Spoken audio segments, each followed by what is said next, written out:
घरच्या घरी क्रीमी आणि एकदम टेस्टी असं फ्रूट कस्टर्ड कसं बनवायचं चला बघूयात. एका पातेल्यामध्ये मी अर्धा लिटर दूध घेतलं आणि त्यातलंच अर्धी वाटी दूध बाजूला काढून घेतलेलं आहे. पातेल्यातलं दूध गरम करण्यासाठी ठेवलेलं आहे. वाटीमध्ये 2 चमचे कस्टर्ड पावडर घेतली आणि ती छान दुधामध्ये मिक्स करून घेतली. गुठळ्या होऊन द्यायच्या नाहीत. पातेल्यातल्या दुधाला छान उकळी आली. उकळी आल्यानंतर त्याच्यामध्ये 4 चमचे साखर घातलेली आहे. तुम्ही आवडीप्रमाणे कमी जास्त करू शकता. छान मिक्स करून घेतली. वाटीमध्ये कस्टर्ड पावडर घातलेलं दूध याच्यामध्ये मिक्स करून घ्यायचे आणि छान ढवळून घ्यायचे. एक 2 ते 3 मिनटं चांगलं त्याला ढवळून घ्यायचं आहे.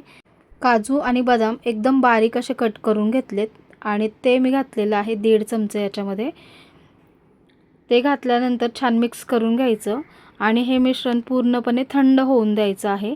थंड झाल्यानंतर फ्रीजमध्ये 2 ते 3 तासांसाठी एकदम गार करून घ्यायचं आहे. 2 तासानंतर फ्रीजमधून बाहेर काढल्यानंतर अशा प्रकारचं टेक्स्चर त्याचं आलं. एकदम क्रीमी असं तयार झालेलं आहे. आता हे जेव्हा सर्व करायचं आहे तेव्हाच त्याच्यामध्ये फ्रूट्स घालायचे आहेत. आधी घालायचे नाहीत. तर एका भांड्यात मी इथे काढून घेतलं. आवडीप्रमाणे किंवा सीझनल फ्रूट्स तुम्ही त्याच्यामध्ये घालू शकता. मी इथे आंबा, सफरचंद, द्राक्ष, डाळिंब आणि मिनी ऑरेंज घालून हे सर्व केलेलं आहे. एकदम क्रीमी आणि घट्ट असं फ्रूट कस्टर्ड आपलं तयार झालं आहे घरच्या घरी. तुम्हाला कसं वाटलं कमेंटमध्ये नक्की सांगा. अशाच नवीन रेसिपी पाहण्यासाठी चॅनलला सबस्क्राईब करा. पुन्हा भेटू नवीन रेसिपीसोबत. धन्यवाद.